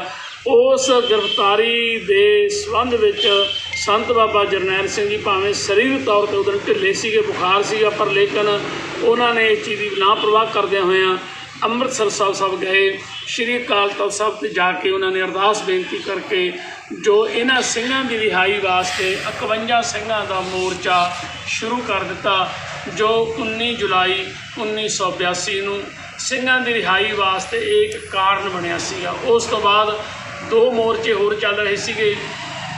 ਜਥੇਦਾਰ ਜਗਦੇਵ ਸਿੰਘ ਤਲਵੰਡੀ, ਜਿਹੜੇ ਅਕਾਲੀ ਦਲ 2 ਭਾਗਾਂ ਵਿੱਚ ਵੰਡਿਆ ਗਿਆ ਸੀਗਾ, ਇੱਕ ਭਾਗ ਸੀਗਾ ਜਗਦੇਵ ਸਿੰਘ ਤਲਵੰਡੀ, ਦੂਜਾ ਸੀਗਾ ਆਪਣਾ ਸੰਤ ਹਰਚੰਦ ਸਿੰਘ ਲੌਂਗੋਵਾਲ। ਜਗਦੇਵ ਸਿੰਘ ਤਲਵੰਡੀ ਹੋਣਾ ਨੇ ਮੋਰਚਾ ਲਾਇਆ ਸੀ ਦਿੱਲੀ, ਜੋ ਆਨੰਦਪੁਰ ਦੇ ਮਤਾ ਲੈਣ ਵਾਸਤੇ ਵੱਧ ਅਧਿਕਾਰ ਲੈਣ ਵਾਸਤੇ ਉਹ ਦਿੱਲੀ ਗ੍ਰਿਫਤਾਰੀ ਦਿਆ ਕਰਦੇ ਸੀ। ਅਤੇ ਪਾਣੀਆਂ ਦੇ ਵਿਰੋਧ ਵਿੱਚ ਪਾਣੀਆਂ ਨੂੰ ਜੋ ਖੋਹ ਰਹੇ ਸੀਗੀ ਸਰਕਾਰ, ਅਤੇ ਉਹਦੇ ਹੱਕ ਵਿੱਚ ਆਪਣਾ ਸੰਤ ਬਾਬਾ ਹਰਚੰਦ ਸਿੰਘ ਲੌਂਗੋਵਾਲ ਨੇ ਮੋਰਚਾ ਅਕਾਲੀ ਦਲ ਨੇ ਇੱਕ ਪੂਰੀ ਲਾਇਆ ਸੀਗਾ। ਅਖੀਰ ਇਹ ਸੰਤ ਬਾਬਾ ਜਰਨੈਲ ਸਿੰਘ ਜੀ ਨੇ ਅੰਮ੍ਰਿਤਸਰ ਮੋਰਚਾ ਲਾਇਆ ਸੀਗਾ। ਕੁਝ ਸਿੰਘਾਂ ਨੇ ਰਾਏ ਕਰਕੇ ਵਿਚਾਰ ਕਰਕੇ ਸਿਆਣਿਆਂ ਨੇ ਇਹਨੂੰ ਇੱਕ ਕਰ ਦਿੱਤਾ। 4 ਅਗਸਤ 1982 ਨੂੰ ਇਸ ਮੋਰਚੇ ਨੂੰ ਧਰਮ ਯੁੱਧ ਮੋਰਚੇ ਦਾ ਨਾਂ ਦਿੱਤਾ ਗਿਆ ਅਤੇ ਇਹ ਲੜਾਈ ਮੁੜ ਕੇ ਸ਼ੁਰੂ ਕੀਤੀ ਗਈ। ਵੱਧ ਅਧਿਕਾਰਾਂ ਦੇ ਅਨੰਦਪੁਰ ਦੇ ਮਤੇ ਦੀ, ਚੰਡੀਗੜ੍ਹ ਦਾ ਪਾਣੀ ਦਾ ਮਸਲਾ, ਜਿੰਨੇ ਵੀ ਪੰਜਾਬੀ ਬੋਲੀ ਦੇ ਮਸਲੇ, ਜਿੰਨੇ ਵੀ ਮਸਲੇ ਸੀਗੇ ਇਹਦੇ ਵਿੱਚ ਪਾਏ ਗਏ। ਅਤੇ ਸੰਤ ਬਾਬਾ ਜਰਨੈਲ ਸਿੰਘ ਜੀ ਕਿਹਾ ਕਰਦੇ ਸੀ ਕਿ ਹੁਣ ਜਾਂ ਟਾਂਡਿਆਂ ਵਾਲੀ ਰਹੂਗੀ ਜਾਂ ਭਾਂਡਿਆਂ ਵਾਲੀ ਰਹੂਗੀ। ਹੁਣ ਐਵੇਂ ਜੂਸ ਨਹੀਂ ਲੱਗਣਾ ਹੈਗਾ ਮੂੰਹ ਨੂੰ, ਜਿੰਨਾ ਚਿਰ ਸਾਡੇ ਇਹ ਮਤਲਬ ਕਿ ਮੰਗਾਂ ਨਹੀਂ ਮੰਨੀਆਂ ਜਾਂਦੀਆਂ, ਇਹ ਮੋਰਚਾ ਅਸੀਂ ਬੰਦ ਨਹੀਂ ਕਰਾਂਗੇ। ਅਤੇ ਲਗਾਤਾਰ ਲੱਖਾਂ ਦੀ ਗਿਣਤੀ ਵਿੱਚ ਗ੍ਰਿਫਤਾਰੀਆਂ ਹੁੰਦੀਆਂ ਗਈਆਂ, ਪਰ ਲੇਕਿਨ ਹਾਲਾਤ ਚੇਂਜ ਹੁੰਦੇ ਗਏ। ਹਾਲਾਤ ਇੰਨੇ ਚੇਂਜ ਹੋ ਗਏ, ਇਹਨਾਂ ਵਿੱਚ ਆਪਸ ਵਿੱਚ ਹੀ ਥੋੜ੍ਹੀ ਜਿਹੀ ਖਟਾਸ ਪੈਦਾ ਹੋ ਗਈ ਅਕਾਲੀ ਦਲ ਵਿੱਚ ਵੀ, ਅਤੇ ਸ਼੍ਰੋਮਣੀ ਕਮੇਟੀ ਦੇ ਅਤੇ ਜਿਹੜੇ ਪ੍ਰਧਾਨ ਸੀਗੇ ਸਰਦਾਰ ਹਰਚੰਦ ਸਿੰਘ ਜੀ ਤੌੜਾ, ਜਾਂ ਮਤਲਬ ਕਿ ਉਸ ਵੇਲੇ ਜਿਹੜੇ ਅਕਾਲੀ ਦਲ ਦੇ ਪ੍ਰਧਾਨ ਸੀ ਆਪਣਾ ਸੰਤ ਹਰਚੰਦ ਸਿੰਘ ਲੌਂਗੋਵਾਲ, ਡਿਕਟੇਟਰ ਵੀ ਉਹੀ ਸੀਗੇ ਮੋਰਚੇ ਦੇ। ਸੁਰਿੰਦਰ ਸਿੰਘ ਸੋਢੀ ਦਾ ਕਤਲ ਹੋਣਾ, ਉਹਨੂੰ ਸ਼ਹੀਦ ਕਰ ਦੇਣਾ, ਇਹ ਵੀ ਇੱਕ ਕੜੀ ਸੀਗੀ। ਉਸ ਤੋਂ ਬਾਅਦ ਕੁਝ ਹੋਰ ਵੀ ਗੱਲਾਂ ਆਪਾਂ ਸੰਤ ਬਾਬਾ ਜਰਨੈਲ ਸਿੰਘ ਜੀ ਦੀਆਂ ਸੁਣਦੇ ਹਾਂ ਵੀ ਆਡੀਓ ਵੀਡੀਓ ਟੇਪਾਂ ਰਾਹੀਂ, ਪਰ ਲੇਕਿਨ ਸਰਕਾਰ ਨਹੀਂ ਸੀ ਚਾਹੁੰਦੀ ਵੀ ਇਹ ਸਿੱਖਾਂ ਦਾ ਵੀ ਮਸਲਾ ਹੱਲ ਕੀਤਾ ਜਾ ਸਕੇ।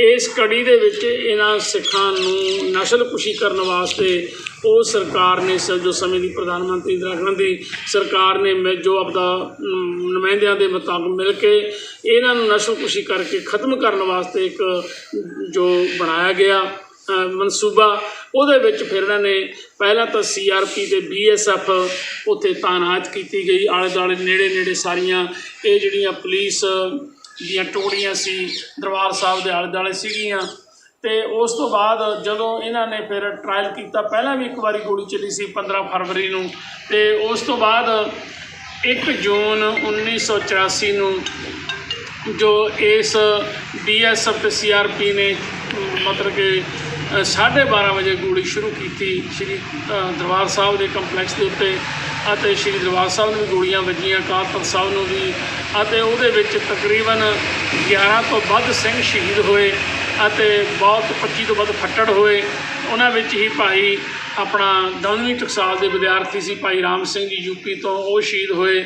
ਭਾਈ ਮਹਿੰਗਾ ਸਿੰਘ ਜੋ ਬੱਬਰ ਜਥੇਬੰਦੀ ਦੇ ਸਿੰਘ ਸੀ, ਉਹ ਸ਼ਹੀਦ ਹੋਏ। ਅਤੇ ਇਸ ਤਰ੍ਹਾਂ ਇਹ 1 ਜੂਨ ਨੂੰ 12:30 ਵਜੇ ਸਮੇਂ ਦੀ CRP ਅਤੇ BSF ਨੇ ਸਰਕਾਰ ਦੇ ਇਸ਼ਾਰੇ 'ਤੇ ਗੋਲੀ ਚਲਾਈ।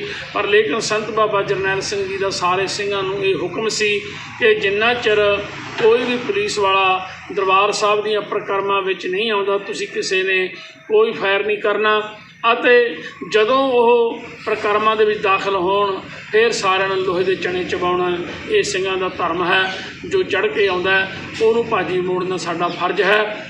ਸੋ ਇਸ ਤਰ੍ਹਾਂ 1 ਜੂਨ 1984 ਨੂੰ ਇਹ ਘੱਲੂਘਾਰਾ ਜਿਹੜਾ ਤੀਜਾ ਕਿਉਂਕਿ 2 ਘੱਲੂਘਾਰੇ, ਇੱਕ ਛੰਭ ਜੌੜੀਆਂ ਦਾ, ਇੱਕ ਕੁੱਪਰੀ ਹੀੜੇ ਦਾ, ਇਹ ਤੀਜਾ ਘੱਲੂਘਾਰਾ ਕੌਮ ਮੰਨਦੀ ਹੈ, ਜੋ ਸ੍ਰੀ ਦਰਬਾਰ ਸਾਹਿਬ ਅੰਮ੍ਰਿਤਸਰ ਸਾਹਿਬ ਵਿਖੇ 1984 ਨੂੰ 1 ਜੂਨ ਤੋਂ ਸ਼ੁਰੂ ਹੋਇਆ ਅਤੇ 12:30 ਵਜੇ 8:30 ਵਜੇ ਤੱਕ 8 ਵਜੇ ਤੱਕ ਗੋਲੀ ਚੱਲਦੀ ਰਹੀ, ਜਿਹਦੇ ਵਿੱਚ ਮੈਂ ਪਹਿਲਾਂ ਬੇਨਤੀ ਕੀਤੀ ਹੈ ਵੀ ਸਿੰਘ ਸ਼ਹੀਦ ਹੋਏ 11 ਤੋਂ ਵੱਧ ਅਤੇ 25 ਤੋਂ ਵੱਧ ਫੱਟੜ ਹੋਏ।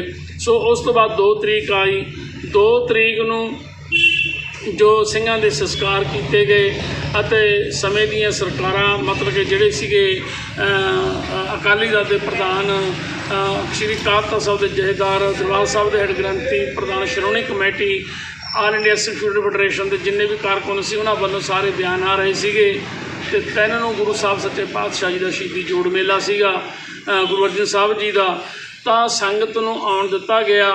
ਅਤੇ ਜਦੋਂ ਸ਼ਾਮ ਦੇ ਟਾਈਮ ਜਾਣ ਲੱਗੀ ਸੰਗਤ ਦਾ ਕਰਫਿਊ ਲਾ ਦਿੱਤਾ ਗਿਆ ਅਤੇ 4 ਤਰੀਕ 1984 ਨੂੰ ਸਵੇਰੇ 4:40 ਦੇ ਉੱਤੇ ਸ਼੍ਰੀ ਅਕਾਲ ਤਖ਼ਤ ਸਾਹਿਬ ਜੀ 'ਤੇ ਤੋਪਾਂ ਦੇ, ਟੈਂਕਾਂ ਦੇ, ਜੋ ਗੋਲਿਆਂ ਦੇ ਨਾਲ ਉਹਨਾਂ ਨੇ ਅੰਧਾਧੁੰਦ ਫਾਇਰਿੰਗ ਸ਼ੁਰੂ ਕਰ ਦਿੱਤੀ ਸੀ।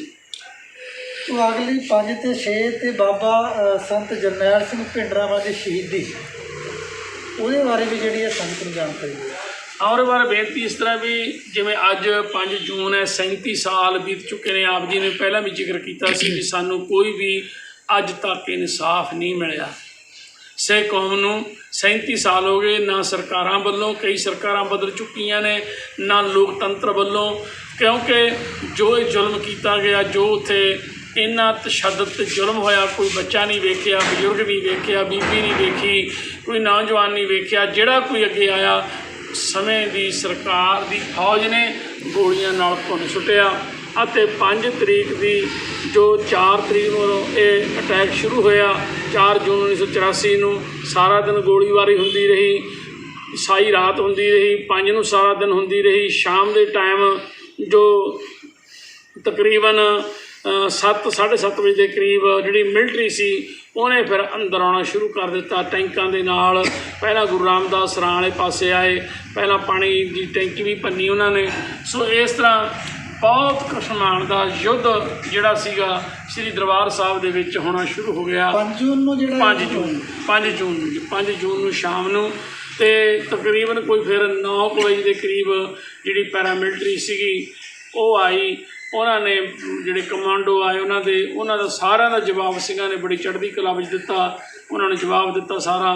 ਇਸੇ ਤਰ੍ਹਾਂ ਫਿਰ ਇਹ ਤਕਰੀਬਨ ਕੋਈ 10-10:30-11 ਵਜੇ ਦੇ ਕਰੀਬ ਟੈਂਕ ਆਏ। ਫਿਰ ਟੈਂਕਾਂ ਨੇ ਆ ਕੇ ਦਰਬਾਰ ਸਾਹਿਬ ਬਖਤਰਬੰਦ ਗੱਡੀਆਂ ਆਈਆਂ ਪਹਿਲਾਂ, ਫਿਰ ਟੈਂਕ ਆਏ।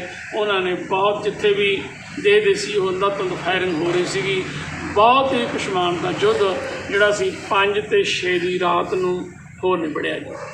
ਅਤੇ ਫਿਰ ਸੰਤਾਂ ਦੀ ਸ਼ਹੀਦੀ ਜਿਹੜੀ ਆ ਤੁਸੀਂ ਦੇਖੀ, ਸੰਤਾਂ ਦੀ ਸ਼ਹੀਦੀ ਕਿਸ ਤਰ੍ਹਾਂ ਹੋਈ? ਹਾਂਜੀ, ਸੋ ਇਸ ਤਰ੍ਹਾਂ ਮੈਂ ਬੇਨਤੀ ਕਰ ਰਿਹਾ ਸੀ ਕਿ ਸਾਰੀ ਰਾਤ ਯੁੱਧ ਹੁੰਦਾ ਰਿਹਾ। ਸਵੇਰੇ ਅੰਮ੍ਰਿਤ ਵੇਲੇ 6 ਦਾ ਦਿਨ ਚੜ੍ਹ ਗਿਆ, ਕਿਉਂਕਿ ਸਾਡੀ ਡਿਊਟੀ ਸੀ, ਖਾਸ ਕਰਕੇ 3 ਸਿੰਘ ਸੀ ਅਸੀਂ, ਭਾਈ ਗੁਰਸ਼ਰਨ ਸਿੰਘ, ਭਾਈ ਠਾਕਰ ਸਿੰਘ ਦਾਸ, ਜਿਹੜੇ ਸ਼੍ਰੋਮਣੀ ਗੁਰਦੁਆਰਾ ਪ੍ਰਬੰਧਕ ਕਮੇਟੀ ਦੇ ਮੁਲਾਜ਼ਮ ਵੀ ਸੀ, ਰਾਗੀ ਸਿੰਘ ਸੀਗੇ, ਦਮਦਮੀ ਟਕਸਾਲ ਦੇ ਵਿਦਿਆਰਥੀ ਵੀ ਸੀ। ਸਾਡੀ ਡਿਊਟੀ ਵੀ ਸ਼੍ਰੀ ਅਕਾਲ ਤਖ਼ਤ 'ਤੇ ਸੀ ਵੀ। ਸੰਤਾਂ ਨੇ ਸਾਨੂੰ ਕਿਹਾ ਸੀ ਜਿੰਨਾ ਚਿਰ ਤੁਹਾਡੇ ਵਿੱਚ ਸਵਾਸ ਨੇ, ਸ਼੍ਰੀ ਅਕਾਲ ਤਖ਼ਤ ਸਾਹਿਬ ਦੀ ਮਾਨ ਮਰਜ਼ਾਦਾ ਨਿਭਦੀ ਹੈ, ਤੁਸੀਂ ਉਹਨਾਂ ਚਿਰ ਸ਼ਬਦ ਕੀਰਤਨ ਦੀ ਆਪਣੀ ਡਿਊਟੀ ਦੇਣੀ ਹੈ, ਕਰਨੀ ਹੈ। ਸੋ ਅਸੀਂ ਕੀਤੀ। ਪਰ 6 ਜੂਨ ਨੂੰ ਸਵੇਰੇ ਦਰਬਾਰ ਸਾਹਿਬ ਸ਼੍ਰੀ ਅਕਾਲ ਤਖ਼ਤ ਸਾਹਿਬ ਦੇ ਉੱਤੇ ਕੋਈ ਮਾਨ ਮਰਜ਼ਾਦਾ ਨਹੀਂ ਨਿਭ ਸਕੀ, ਕਿਉਂਕਿ ਮਿਲਟਰੀ ਜਿਹੜੀ ਸੀ ਸਾਰੀ ਅੰਦਰ ਦਾਖਲ ਹੋ ਚੁੱਕੀ ਸੀਗੀ ਅਤੇ ਟੈਂਕਾਂ, ਤੋਪਾਂ ਦੇ ਗੋਲੇ ਅੰਦਰ ਮਤਲਬ ਕਿ ਆ ਰਹੇ ਸੀਗੇ। ਅਤੇ ਸਵੇਰੇ 6 ਵਜੇ ਦੇ ਕਰੀਬ ਸੰਤ ਬਾਬਾ ਜਰਨੈਲ ਸਿੰਘ ਜੀ ਨੇ ਕਿਰਿਆ ਕੀਤੀ। ਉਸ ਤੋਂ ਬਾਅਦ ਸਿੰਘਾਂ ਨੂੰ ਪੁੱਛਿਆ ਕਰਫਿਊ ਕਿੰਨੇ ਵਜੇ ਤੱਕ, ਕਹਿਣ ਲੱਗੇ ਜੀ 9 ਵਜੇ ਤੱਕ ਕਰ ਦਿੱਤਾ ਗਿਆ। ਫਿਰ ਥੱਲੇ ਚਲੇ ਗਏ। ਫਿਰ ਤਕਰੀਬਨ ਕੋਈ 8 ਵਜੇ ਦੇ ਕਰੀਬ ਸ਼ਸਤਰਾਂ ਵਾਲੀ ਪਾਲਕੀ ਜਿਹੜੀ ਸੀਗੀ ਉਹ ਉਡਾ ਦਿੱਤੀ। ਟੈਂਕ ਜਿਹੜੇ ਪ੍ਰਕਰਮਾਂ ਦੇ ਵਿੱਚ ਖੜ੍ਹੇ ਸੀਗੇ, ਜਦੋਂ ਸੰਤ ਬਾਬਾ ਜਰਨੈਲ ਸਿੰਘ ਜੀ ਥੱਲੇ ਭੋਰੇ ਵਾਲੇ ਮੋਰਚੇ ਵਿੱਚ ਸਨ, ਸੰਤਾਂ ਨੂੰ ਭਾਈ ਗੁਰਮੁਖ ਸਿੰਘ ਜੀ ਜਿਹੜੇ ਸੰਤਾਂ ਦੇ ਗੜਵਈ ਸੀ ਭੂਰਿਆਂ ਵਾਲੇ, ਉਹਨਾਂ ਨੇ ਕਿਹਾ ਕਿ ਬਾਬਾ ਜੀ ਜਿਹੜੀ ਸ਼ਸਤਰਾਂ ਵਾਲੀ ਪਾਲਕੀ ਆ ਉਡਾ ਦਿੱਤੀ ਹੈ, ਟੈਂਕ ਅੰਦਰ ਗੋਲੇ ਆਉਣ ਲੱਗ ਪਏ ਨੇ। ਕਹਿੰਦੇ ਚਲੋ ਸਿੰਘ ਹੁਣ ਆਪਾਂ ਫਿਰ ਬੈਰੀ ਦੇ ਦੁਸ਼ਮਣ ਦੇ ਆਮੋ ਸਾਹਮਣੇ ਹੋ ਕੇ ਸ਼ਹਾਦਤਾਂ ਦੇ ਪ੍ਰਾਪਤ ਕਰਾਂਗੇ। ਫਿਰ ਉੱਪਰ ਸ਼੍ਰੀ ਅਕਾਲ ਤਖ਼ਤ ਸਾਹਿਬ ਦੇ ਉੱਪਰ ਆਏ। ਉਸ ਵੇਲੇ ਉੱਪਰ ਆ ਕੇ ਉਹਨਾਂ ਨੇ ਬਹੁਤ ਸੂਖਮ ਛੋਟੀ ਸ਼ਬਦਾਂ ਦੇ ਵਿੱਚ ਅਰਦਾਸ ਕੀਤੀ, ਧੰਨ ਧੰਨ ਸ਼੍ਰੀ ਗੁਰੂ ਹਰਗੋਬਿੰਦ ਸਾਹਿਬ ਮਹਾਰਾਜ ਸੱਚੇ ਪਾਤਸ਼ਾਹ ਜੀ, ਤੁਹਾਡੇ ਚਰਨਾਂ ਵਿੱਚ ਬੇਨਤੀ ਹੈ, ਤੁਹਾਡੇ ਪਵਿੱਤਰ ਸਥਾਨਾਂ ਦੀ ਸਮੇਂ ਦੀ ਜ਼ਾਲਮ ਸਰਕਾਰ ਬੇਅਦਬੀ ਕਰ ਰਹੀ ਹੈ। ਸਾਨੂੰ ਇਹਨਾਂ ਨਾਲ ਜੂਝਣ ਦਾ ਬਲ ਅਤੇ ਉਦਮ ਬਖਸ਼ਿਸ਼ ਕਰੋ, ਸ਼ਹਾਦਤਾਂ ਦਾ ਜਾਮ ਪੀ ਜਾਈਏ। ਅਤੇ ਮਹਾਰਾਜ ਤੁਹਾਡੇ ਚਰਨਾਂ ਵਿੱਚ ਬੇਨਤੀ ਹੈ, ਜਿੰਨਾ ਚਿਰ ਸਿੱਖ ਕੌਮ ਦਾ ਘਰ ਨਹੀਂ ਬਣਦਾ ਮੈਂ ਬਾਰ-ਬਾਰ ਜਨਮ ਲਵਾਂ। ਇਹ ਸੰਤਾਂ ਨੇ ਅਰਦਾਸ ਬੇਨਤੀ ਕਰਕੇ ਜਿਹੜੇ ਨਾਲ ਸਿੰਘ ਤਕਰੀਬਨ ਉਸ ਵੇਲੇ ਉੱਥੇ 60-70 ਦੇ ਕਰੀਬ ਸਿੰਘ ਸੀਗੇ, ਤਾਂ ਉਸ ਵੇਲੇ ਜਗ੍ਹਾ ਥੋੜ੍ਹੀ ਸੀਗੀ ਥੱਲੇ ਜਾਣ ਵਾਸਤੇ, ਪ੍ਰਕਰਮਾਂ ਜਾਣ ਵਾਸਤੇ ਸਾਹਮਣੇ ਟੈਂਕ ਸੀਗੇ। ਤਾਂ ਉਸ ਵੇਲੇ ਸੰਤ ਬਾਬਾ ਜਰਨੈਲ ਸਿੰਘ ਜੀ ਦੇ ਨਾਲ 20-25 ਸਿੰਘ ਅੱਗੇ ਖੜ੍ਹੇ ਸੀਗੇ ਜਿਹੜੇ ਪ੍ਰਕਰਮਾਂ ਦੇ ਵਿੱਚ ਜਾਣ ਵਾਸਤੇ ਪਹਿਲਾਂ ਮੂਹਰੇ ਸੀ, ਕੁਛ ਪਿੱਛੇ ਸੀਗੇ 40-45 ਸਿੰਘ। ਤਾਂ ਉਸ ਵੇਲੇ ਸੰਤ ਜਰਨੈਲ ਸਿੰਘ ਦੀ ਇੱਕੋ ਹੀ ਰਸਤਾ ਜੋ ਰਹਿ ਗਿਆ ਸੀਗਾ ਆਪਣਾ ਸ਼੍ਰੀ ਅਕਾਲ ਤਖ਼ਤ ਸਾਹਿਬ ਤੇ ਜਾਣ ਵਾਲ ਤੇ ਆਉਣ ਵਾਸਤੇ, ਕਿਉਂਕਿ ਇਮਲੀ ਵਾਲੀ ਜਿਹੜੀ ਸਾਈਡ ਸੀਗੀ ਉਹ ਸਾਰੀ ਮਲਬੇ ਨਾਲ ਭਰ ਚੁੱਕੀ ਸੀਗੀ। ਉਸ ਵੇਲੇ ਸੰਤ ਉੱਥੋਂ ਜਦੋਂ ਤਕਰੀਬਨ ਕੋਈ 8:30 ਵਜੇ ਦੇ ਕਰੀਬ ਇਹ ਸਾਰਾ ਭਾਣਾ 8:30 ਤੋਂ ਲੈ ਕੇ 9 ਵਜੇ ਦੇ ਵਿੱਚ ਸਾਰਾ ਭਾਣਾ ਵਰਤਿਆ। ਸੰਤ ਉਸ ਵੇਲੇ ਥੱਲੇ ਆ ਗਏ। ਥੱਲੇ ਆ ਕੇ ਯਕਦਮ ਬਾਕੀ ਸਿੰਘ ਸਾਰੇ ਨਾਲ ਸੀਗੇ, ਤਾਂ ਅਸੀਂ ਕੁਝ ਥੋੜ੍ਹੇ ਸਿੰਘ ਪਿੱਛੇ ਸੀਗੇ। ਤਾਂ ਸੰਤ ਜਿਸ ਵੇਲੇ ਅਕਾਲ ਤਖ਼ਤ ਤੋਂ ਸਿੱਧੇ ਦੋਨਾਂ ਨਿਸ਼ਾਨ ਸਾਹਿਬਾਂ ਕਿੰਨੀ ਨੂੰ ਆਏ, ਉੱਥੋਂ ਆ ਕੇ ਮਹਾਂਪੁਰਖਾਂ ਨੇ ਆਪਣੇ ਕੋਲ ਜਿਹੜੀ ਗਨ ਫੜੀ ਸੀ, ਉਹਨਾਂ ਦੇ ਕੋਲੇ ਕਮਰ ਕਸਾ ਲਾਇਆ ਸੀ, 2 ਮੈਗਜ਼ੀਨ ਉਹਨਾਂ ਨੇ ਆਪਣੀ ਗਨ ਆਪਣੇ ਕਮਰੋਂ ਕਿਸੇ ਟੰਗੇ ਸੀਗੇ, ਗਨ ਹੱਥ ਵਿੱਚ ਸੀਗੀ। ਬਾਕੀ ਸਿੰਘਾਂ ਨਾਲ ਮਾਰੂ ਸ਼ਬਦ ਸਾਰੇ ਯੁੱਧ ਦੇ ਸ਼ਬਦ ਪੜ੍ਹਦੇ ਜਾ ਰਹੇ ਸੀ। ਸੂਰਾ ਸੋ ਪਹਿਚਾਨੀਏ ਜੋ ਲੜੈ ਦੀਨ ਕੇ ਹੇਤ ਦੇ ਸ਼ਿਵਾ ਬਰ ਮੋਹਿ ਹੈ, ਸ਼ੁਭ ਕਰਮਨ ਤੇ ਕਬਹੂ ਨਾ ਟਰੋ, ਬੋਲੇ ਸੋ ਨਿਹਾਲ ਸਤਿ ਸ੍ਰੀ ਅਕਾਲ ਦੇ ਜਕਾਰੇ ਲਾ ਰਹੇ ਸੀਗੇ।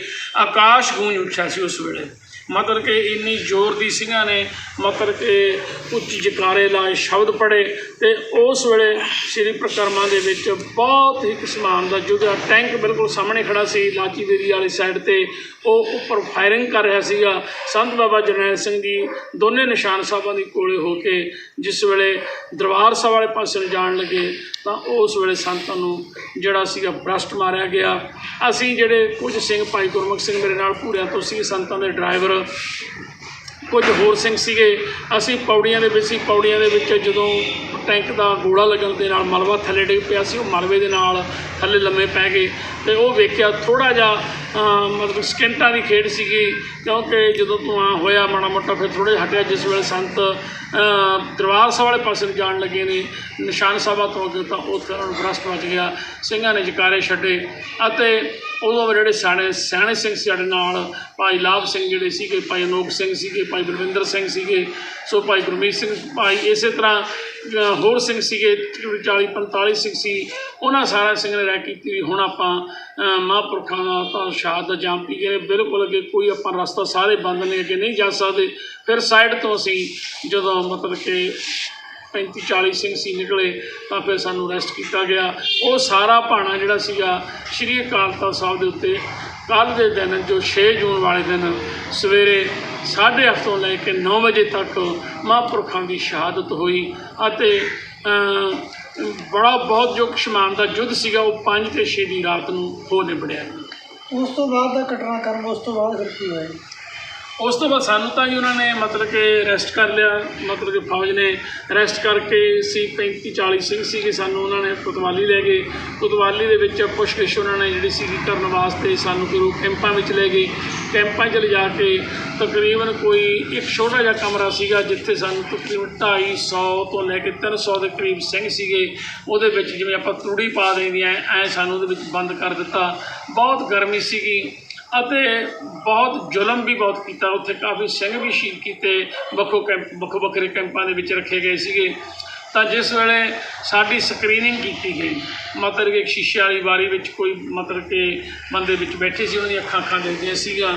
ਉਹਨਾਂ ਨੇ ਸਾਨੂੰ ਇਕੱਲੇ ਨੂੰ ਸਾਡਾ ਨਾਮ ਪੁੱਛਿਆ ਅਤੇ ਨਾਮ ਪੁੱਛਣ ਤੋਂ ਬਾਅਦ ਸਾਰਾ ਕਰਨ ਤੋਂ ਉਹ ਵੱਖੋ ਵੱਖਰੇ ਕੱਢ ਗਏ। ਉਹ 250-300 ਸਿੰਘ ਦੇ ਵਿੱਚੋਂ ਮੈਨੂੰ ਇਕੱਲੇ ਨੂੰ ਵੱਖਰਾ ਉਹਨਾਂ ਨੇ ਕੀਤਾ। ਕਹਿਣ ਲੱਗੇ ਵੀ ਤੂੰ ਇੱਕ ਪਾਸੇ ਹੋ ਜਾ। ਉਸ ਤੋਂ ਬਾਅਦ ਮੁੜ ਕੇ ਮੈਂ ਜਦੋਂ ਕੁਝ ਸਮਾਂ ਮੈਂ ਉੱਥੇ ਬੈਠਾ ਰਿਹਾ, ਇਹ ਤਕਰੀਬਨ 7 ਜੂਨ ਤੋਂ ਲੈ ਕੇ 17 ਜੂਨ ਤੱਕ 10 ਦਿਨ ਇਹ ਸਾਰੀ ਸਕਰੀਨਿੰਗ ਹੁੰਦੀ ਰਹੀ, ਸਾਰਾ ਕੁਛ ਸਮੇਂ ਸਰਕਾਰ ਕਰਦੀ ਰਹੀ। ਸੋ ਉਸ ਤੋਂ ਬਾਅਦ ਫਿਰ ਸਾਨੂੰ ਉਹਨਾਂ ਨੇ ਜਦੋਂ ਮੈਨੂੰ ਵੱਖਰਾ ਕੀਤਾ ਅਤੇ ਮੁੜ ਮੈਨੂੰ ਕਹਿਣ ਲੱਗੇ ਤੂੰ ਜਾ ਵੀ ਆਪਦੇ ਕਮਰੇ ਚਲਾ ਜਾ। ਮੈਂ ਸਿੰਘਾਂ ਕੋਲ ਆ ਕੇ ਸਿੰਘ ਮੈਨੂੰ ਕਹਿਣ ਲੱਗੇ ਵੀ ਕੀ ਗੱਲ? ਮੈਂ ਕਿਹਾ ਵੀ ਮੈਨੂੰ ਉਮੀਦ ਹੈ ਵੀ ਮੈਂ, ਕਿਉਂਕਿ ਸ਼੍ਰੋਮਣੀ ਕਮੇਟੀ ਦਾ ਬਤੌਰ ਮੁਲਾਜ਼ਮ ਰਾਗੀ ਸਿੰਘ ਸੀਗਾ, ਤੇ ਹੋ ਸਕਦਾ ਹੈ ਕਿਉਂਕਿ ਸਰਦਾਰ ਭਾਨ ਸਿੰਘ ਜੀ ਜਿਹੜੇ ਉਸ ਵੇਲੇ ਸਕੱਤਰ ਸੀ, ਸਰਦਾਰ ਅਵਿਨਾਸ਼ੀ ਸਿੰਘ ਜੋ ਸਕੱਤਰ ਸੀ, ਉਹ ਮੁਲਾਜ਼ਮਾਂ ਨੂੰ ਸਮੇਂ ਦੀ ਹਕੂਮਤ ਸਰਕਾਰ ਨਾਲ ਫੌਜ ਨਾਲ ਮਿਲ ਕੇ ਕੱਢ ਰਹੇ ਸੀ ਵੀ ਮੈਂ ਹੋ ਸਕਦਾ ਵੀ ਮੈਨੂੰ ਉਹਨਾਂ ਨੇ ਰਿਹਾ ਕਰਨਾ ਹੋਵੇ। ਪਰ ਕੁਝ ਸਮੇਂ ਬਾਅਦ ਹੀ ਮੁੜ ਕੇ ਫਿਰ ਮੈਨੂੰ ਆਵਾਜ਼ ਪਈ, ਮੈਨੂੰ ਕਹਿਣ ਲੱਗੇ ਵੀ ਮੁਖਤਿਆਰ ਸਿੰਘ ਬਾਹਰ ਆਓ। ਬਾਹਰ ਆਇਆ ਮੈਂ, ਤਕਰੀਬਨ 25-30 ਬੰਦੇ ਜਿਹੜੇ ਫੌਜ ਦੇ ਸੀਗੇ ਮੇਰੇ ਅੱਗੇ ਪਿੱਛੇ ਹੋ ਗਏ, ਕਿਸੇ ਨੇ ਗਨ ਇੱਧਰ ਲਾ ਲਈ, ਸੱਜੇ ਕਿਸੇ ਨੇ ਖੱਬੇ, ਮਤਲਬ ਕਿ ਉਹ ਲੈ ਕੇ ਮੈਨੂੰ ਕਹਿਣ ਲੱਗੇ ਵੀ ਅੱਗੇ ਤੁਰ ਕੇ ਕਮਰਾ ਸੀ ਇੱਕ, ਉੱਥੇ ਕਮਰੇ ਦੇ ਵਿੱਚ ਭਾਈ ਹਰਮਿੰਦਰ ਸਿੰਘ ਸੰਧੂ, ਭਾਈ ਜੋਗਿੰਦਰ ਸਿੰਘ ਰੋਟਿਆਂ ਵਾਲੇ, ਇਸੇ ਤਰ੍ਹਾਂ ਤਕਰੀਬਨ ਉੱਥੇ 17-18 ਸਿੰਘ ਇੱਕ ਥਾਵੇਂ ਬਿਠਾਏ ਹੋਏ ਸੀਗੇ। ਸਾਨੂੰ ਮੈਨੂੰ ਵੀ ਉਹਦੇ ਵਿੱਚ ਬਿਠਾ ਦਿੱਤਾ। ਉਸ ਤੋਂ ਬਾਅਦ ਸਾਨੂੰ ਫਿਰ ਉਹਨਾਂ ਨੇ ਸਾਡੀਆਂ ਅੱਖਾਂ ਬੰਨ੍ਹ ਕੇ ਮਤਲਬ ਕਿ ਉੱਥੋਂ ਕੈਂਪਾਂ ਦੇ ਵਿੱਚੋਂ ਮਤਲਬ ਕਿ ਜਿਹੜੇ ਜਹਾਜ਼ ਰਾਹੀਂ ਹੀ ਮਤਲਬ ਕਿ ਉਹਨਾਂ ਨੇ ਜਿਹੜਾ ਸੀ ਥੱਲੇ ਬਿਠਾ ਕੇ ਹਥਕੜੀਆਂ ਲਾ ਕੇ ਸਾਨੂੰ ਮੁੜ ਕੇ ਉਹ ਜੋਧਪੁਰ ਅਜਮੇਰ ਲੈ ਗਏ, ਅਜਮੇਰ ਜੇਲ੍ਹ 'ਚ। ਠੀਕ ਹੈ ਅੱਬਾ ਜੀ, ਜਿਹੜੀ ਇਹ ਘਟਨਾਕ੍ਰਮ ਸਾਰਾ ਵਾਪਰਿਆ ਉਸ ਤੋਂ ਬਾਅਦ ਜਿਹੜੀ ਸਮੇਂ ਦੀ ਹਕੂਮਤ ਤੇ ਇੰਦਰਾ ਗਾਂਧੀ ਕਾਂਗਰਸ ਸੈਂਟਰ ਦੀ ਗੌਰਮੈਂਟ, ਉਹਦਾ ਤਾਂ ਜਿਹੜਾ ਰੋਲ ਰਿਹਾ ਪੰਜਾਬ ਦੀ ਲੀਡਰਸ਼ਿਪ ਸੀ ਜਿਹੜੀ, ਉਸ ਦਾ ਕਿਹੋ ਜਿਹਾ ਰੋਲ ਰਿਹਾ? ਉਹਦਾ ਰੋਲ ਭਾਈ ਗੁਰਤੇਜ ਸਿੰਘ ਤੁਹਾਡੇ ਸਾਰਿਆਂ ਦੇ ਸਾਹਮਣੇ ਹੀ ਹੈ, ਕਿਉਂਕਿ ਜਿੰਨਾ ਰੋਲ ਉਹਨਾਂ ਨੇ ਮਾੜਾ ਕੀਤਾ ਉਹ ਨਹੀਂ ਸੀ ਕਰਨਾ ਬਣਦਾ ਉਹਨਾਂ ਦਾ, ਕਿਉਂਕਿ ਸਭ ਤੋਂ ਵੱਡੀ ਸ੍ਰੀ ਹਰਿਮੰਦਰ ਸਾਹਿਬ ਤੇ ਦਰਬਾਰ ਸਾਹਿਬ ਤੇ ਸਮੇਂ ਦੀ ਜ਼ਾਲਮ ਸਰਕਾਰ ਨੇ ਹਮਲਾ ਕਰਨਾ, ਤੇ ਲੇਕਿਨ ਉਹਨਾਂ ਨੇ ਉਹਨਾਂ ਮਹਾਨ ਸ਼ਹੀਦਾਂ ਦੀਆਂ ਦੇਹਾਂ ਤੇ ਮਤਲਬ ਕਿ ਕੁਰਸੀਆਂ ਢਾਹ ਕੇ ਰਾਜ ਦਾ ਭਾਗ ਕੀਤਾ, ਪਰ ਲੇਕਿਨ ਉਹਨਾਂ ਪਰਿਵਾਰਾਂ ਨੂੰ, ਉਹਨਾਂ ਸ਼ਹੀਦਾਂ ਸਿੰਘਾਂ ਦੀ ਕੋਈ ਸਾਰ ਨਹੀਂ ਲਈ। ਸਮਾਂ ਤੇ ਇਹਨਾਂ ਦੀ ਮਿਲੀ ਭੁਗਤ ਨਾਲ ਦਰਬਾਰ ਸਾਹਿਬ 'ਤੇ ਅਟੈਕ ਹੋਇਆ, ਤੇ ਇਹਨਾਂ ਤੋਂ ਫਿਰ ਆਪਾਂ ਕੀ ਆਸ ਰੱਖ ਸਕਦੇ ਸੀ? ਬਿਲਕੁਲ, ਜੇ ਪੰਜਾਬ ਦੀ ਲੀਡਰਸ਼ਿਪ ਹੈ ਜਿਹੜੀ ਉਸ ਮੌਕੇ ਸੰਗਤਾਂ ਦੇ ਹੱਕ ਦੇ ਜਾਂ ਹੱਕ ਸੱਚ ਦੇ ਹੱਕ ਦੇ ਵਿੱਚ ਸਟੈਂਡ ਲੈਂਦੀ ਤਾਂ ਹਾਲਾਤ ਕੁਛ ਹੋਰ ਹੁੰਦੇ। ਬਿਲਕੁਲ ਜੀ, ਬਿਲਕੁਲ ਹਮਲਾ ਹੀ ਨਹੀਂ ਸੀ ਹੋਣਾ ਜੀ। ਜੇ ਸਮੇਂ ਦੀ ਉਸ ਵੇਲੇ ਜਿੰਨੀ ਲੀਡਰਸ਼ਿਪ ਸੀਗੀ ਇਸ ਗੱਲ 'ਤੇ ਤਾਣ ਕੇ ਖੜ ਜਾਂਦੀ ਵੀ ਤੁਸੀਂ ਕੌਣ ਹੁੰਦੇ ਸਾਡੇ ਮਤਲਬ ਕਿ ਦਰਬਾਰ ਸਾਹਿਬ 'ਤੇ ਅਟੈਕ ਕਰਨ ਵਾਲੇ, ਪਰ ਲੇਕਿਨ ਉਹਦਾ ਉਹਨਾਂ ਨੇ ਕਿਹਾ ਵੀ ਤੁਸੀਂ ਕਰੋ ਜੀ। ਸੰਤ ਬਾਬਾ ਜਰਨੈਲ ਸਿੰਘ ਜੀ ਦੀ ਏਡੀ ਵੱਡੀ ਸ਼ਖਸੀਅਤ ਉੱਭਰ ਕੇ ਸਾਹਮਣੇ ਆ ਗਈ ਸੀ, ਕਿਉਂਕਿ ਉਹਨਾਂ ਨੂੰ ਇਕੱਲਾ ਪੰਜਾਬ ਦਾ ਹੀ ਬੰਦਾ ਨਹੀਂ, ਇਕੱਲਾ ਭਾਰਤ ਦਾ ਹੀ ਬੰਦਾ ਨਹੀਂ, ਵਰਲਡ ਦੇ ਵਿੱਚ ਉਹਨਾਂ ਦਾ ਨਾਂ ਸੀਗਾ ਉਸ ਮਹਾਂਪੁਰਖ ਨੇ, ਕਿਉਂਕਿ ਨਿਰਭਉ ਜਪੈ ਸਗਲ ਭਉ ਮਿਟੈ, ਗੁਰਬਾਣੀ ਦਾ ਪਵਿੱਤਰ ਬਚਨ ਹੈ। ਜਿਹੜਾ ਨਿਰਭਉ ਪਰਮੇਸ਼ਰ ਵਾਹਿਗੁਰੂ ਹੈ ਉਹਨੂੰ ਜਿਹੜਾ ਜਪਦਾ ਹੈ ਉਹਦੇ ਸਾਰੇ ਭਾਅ ਜਿਹੜੇ ਨੇ ਨਾ ਜਿਹੜੇ ਮਤਲਬ ਕਿ ਉਹਨੂੰ ਡਰ ਹੈ ਉਹ ਚੁੱਕਿਆ ਜਾਂਦਾ ਹੈ। E5 ਚੈਨਲ ਪੰਜਾਬੀ ਹੁਣੇ ਸਬਸਕ੍ਰਾਈਬ ਕਰੋ, ਬੈਲ ਆਈਕਨ ਤੇ ਕਲਿੱਕ ਕਰੋ।